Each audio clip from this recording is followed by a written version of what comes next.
Hai, Assalamualaikum dan selamat sejahtera. Okey, nama saya Wan Surat Akilah, boleh panggil Cikgu Sai.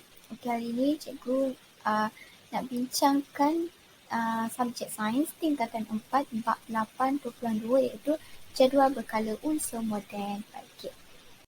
Okey, isi kedua yang cikgu akan bincangkan ialah prinsip susunan unsur, susunan elektron dan juga pembentukan ion positif dan juga ion negatif. Okey, seterusnya ialah prinsip susunan unsur. Okey, para pelajar dah tahu kan prinsip susunan unsur ni? Jadual berkala unsur moden ni, korang dah belajar kan waktu tingkatan 1 iaitu bab 6. Okey, so tingkatan 4 ni kita belajar balik. Harapnya korang ingatlah apa yang korang dah belajar waktu tingkatan 1 dulu. Okey, kalau kita tengok kumpulan yang penting ialah kumpulan 1, kumpulan 2, kumpulan 17 dan juga kumpulan 18 sebab dia sentiasa masuk exam. Dan korang kena fahamlah. Kumpulan 1 ialah logam alkali, kumpulan 2 ialah logam alkali bumi, kumpulan 17 halogen dan kumpulan 18 ialah gas nadir. Okey. Korang tahu kan setiap kumpulan ada 18 kumpulan dan setiap kala mempunyai 7 kala. Okay, dari kiri ke kanan akan berlakunya sifat logam berkurang dan sifat bukan logam akan bertambah. Oksida base kepada oksida asid, kekondensan elektrik akan berkurang juga. Okey, cuba kita perhatikan pada jadual berkala unsur moden ni. Kalau kita tengok contoh yang H tu kan, H itu adalah hidrogen. Okey, 1 dekat atas tu adalah nombor proton. Nombor proton bagi hidrogen. H tu adalah simbol unsur bagi hidrogen. Nama unsurnya adalah hidrogen. Dan bawah tu adalah jisim atom relatif. Jisim atom relatif ni sama je dengan nombor nukleon. Okey. Jangan pening-pening. Okey, seterusnya ialah susunan elektron. Okey. Susunan elektron ni, okey, waktu form tingkatan 1 itu korang dah belajar kan, proton dengan neutron ada dalam nukleus. And then yang mengelilingi nukleus adalah petala. Di setiap petala mempunyai elektron. Bilangan elektron lah ataupun bilangan elektron. 282, 2882, itulah. Okey. Ni harap korang ingatlah nombor proton, nombor neutron, nukleus, elektron, petala.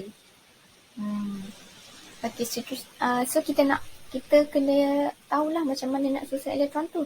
Setiap atom unsur tu mempunyai susunan elektron yang berbeza.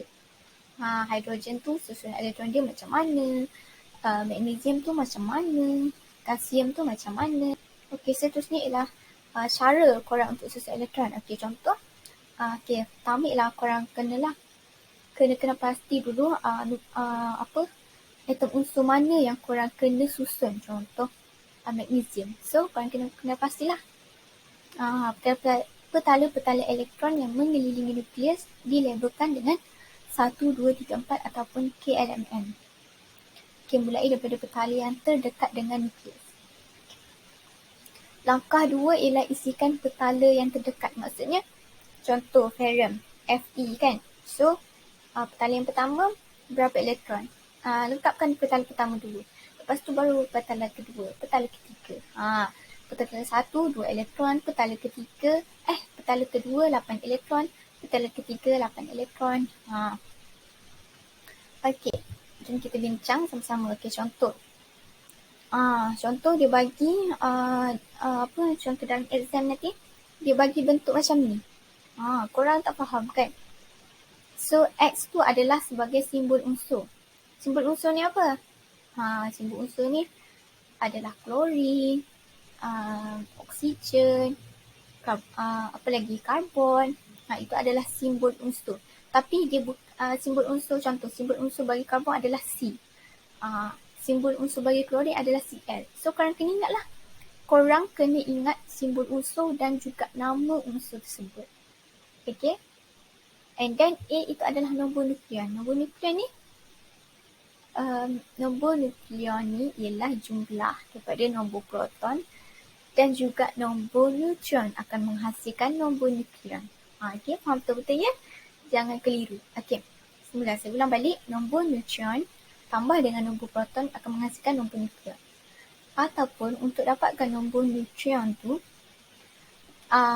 nombor nukleon ditolak dengan nombor proton akan dapat nombor neutron. Okey, harapnya korang fahamlah, jangan pening-pening. So nombor proton ni tak payah risau, dia ada dekat jadual bekal unsur. Tapi korang kena ingat, kadang-kadang dia ada letak, kadang-kadang jadual bekal unsur moden ni ada dekat paper exam, kadang-kadang tak ada. So korang kena ingat. Cikgu ada lagu dia, sangat menarik, nanti cikgu sharekan lah. Cikgu share. So seterusnya ialah, okey, kita bincang. Okey, contoh ini adalah natrium, Na natrium. Okey, korang perhatikan dulu betul-betul mana satu nombor proton, mana satu nombor nukleon, dia punya simbol, dia punya nama apa. Okey, cikgu tunggu sekejap. Okey, jom kita bincang. Okey, kita dah kena pasti dah. Nombor 11 tu adalah nombor proton. Nombor nukleon ialah 22.99, tapi kita ambil secara ni lah. Roughly kita dapat 23 lah nombor nukleon. So nombor nukleonnya 23 tolak dengan 11, iaitu 23 tolak 11.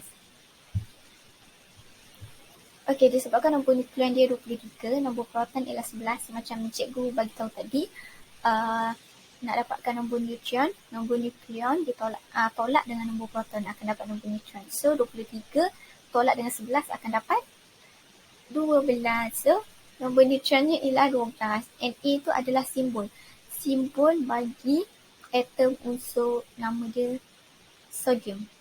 Natrium lah, natrium sodium. Sodium itu in English lah. Okay, so bila dah dapat nombor proton, so kita dah boleh susun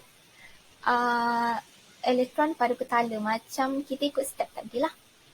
Okay, kita pastikan. Okay, kita dah pastikan dia adalah natrium ataupun sodium. Okay, Na. So kita tulis kat tengah-tengah tu adalah Na. Macam lepas tu kita lukis petala. Kita kena lukis pada petala yang terdekat dengan nukleus.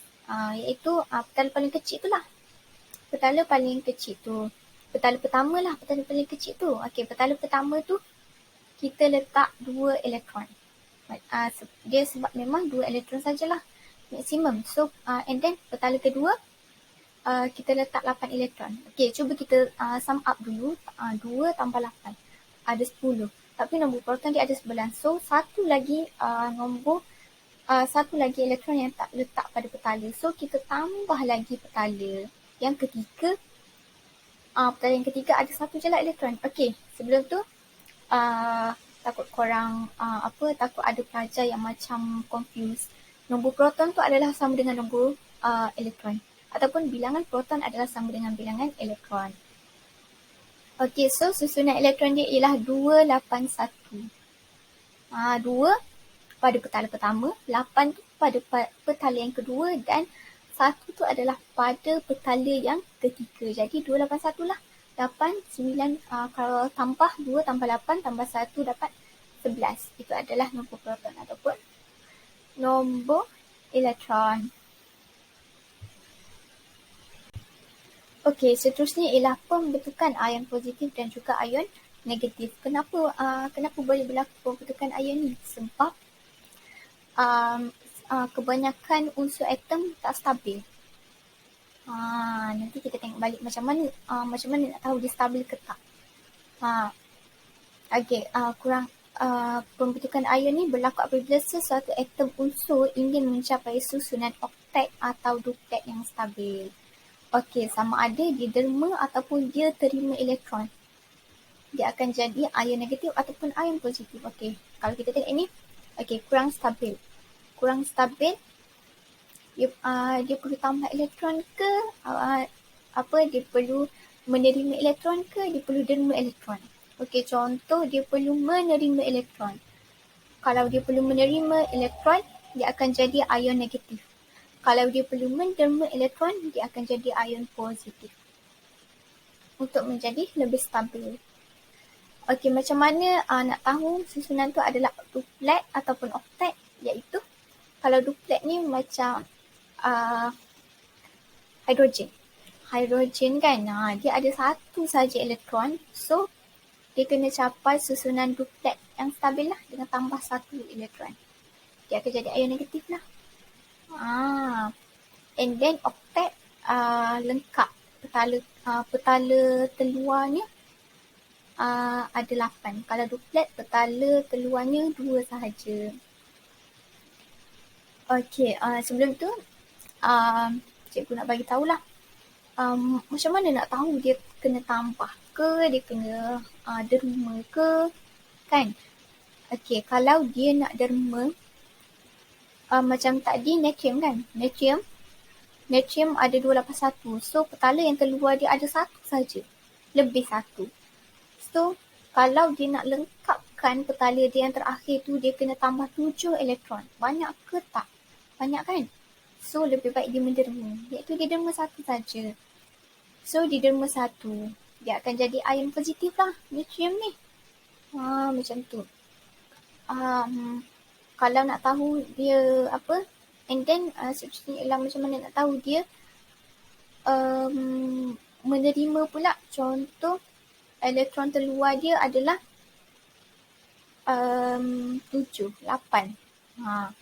7, 8. Kalau dia nak lengkapkan, kalau dia nak derma, dia kena derma 7. Kalau dia nak lengkap,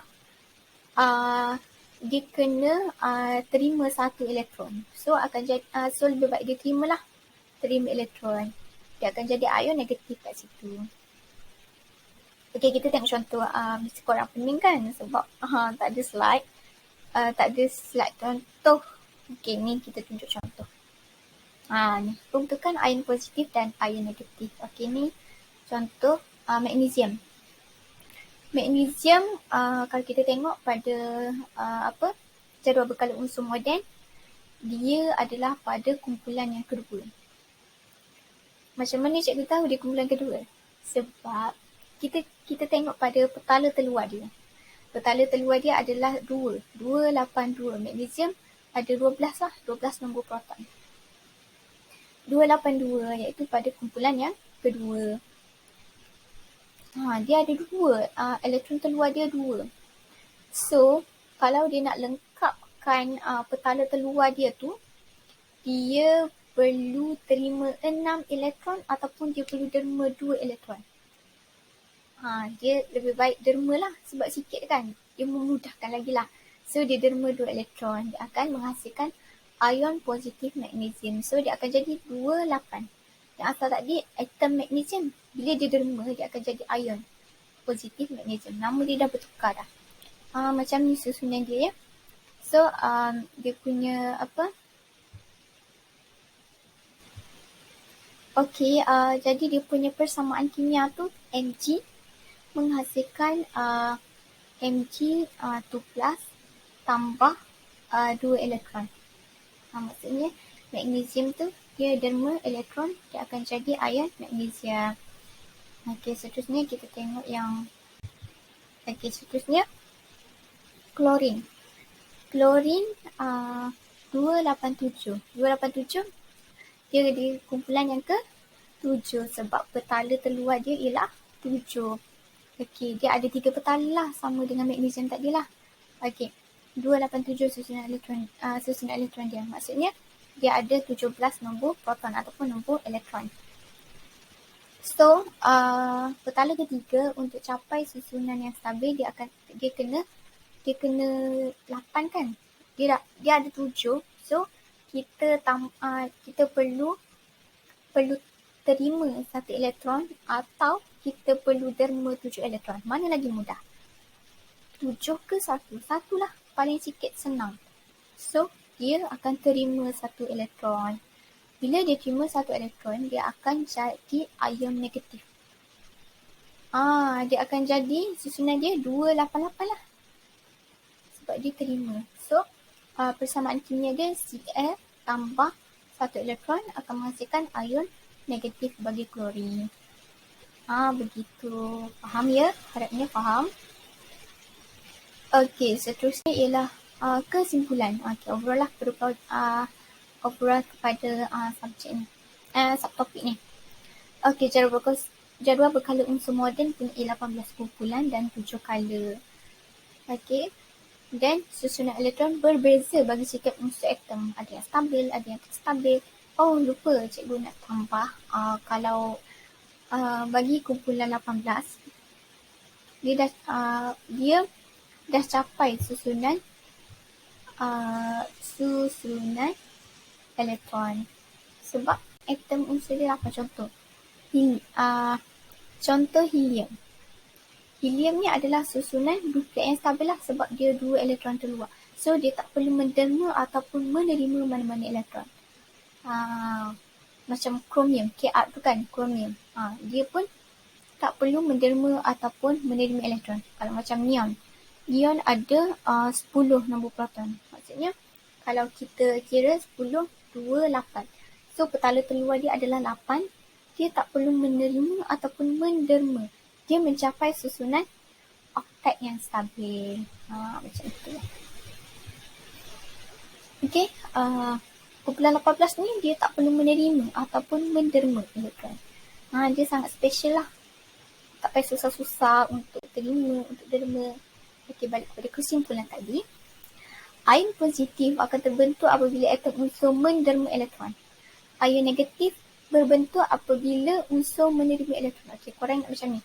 Bisa macam ada yang confuse macam mana nak ingat yang positif ni derma, yang negatif ni terima. Okey, kita ingat macam ni. Macam contoh kita derma, kita bagi derma dekat orang kan. So, itu adalah sifat yang positif lah. So, perkara yang baik lah benda tu kan. Dia adalah positif. Kalau terima ni, tak salah untuk terima. Tapi, bila kita perlu, kita kena terima. Dia jadi ion negatif lah. Faham ya? Kita derma adalah perkara yang baik. Sebab itulah ion positif. Cikgu ingat macam tu je lah. Okey. Okey, sampai situ sahaja. 8.2. Senang je kan? Jadual berkala unsur moden yang sangat senang. Okey, itu sahaja daripada cikgu. Terima kasih. Maaf atas salah silap.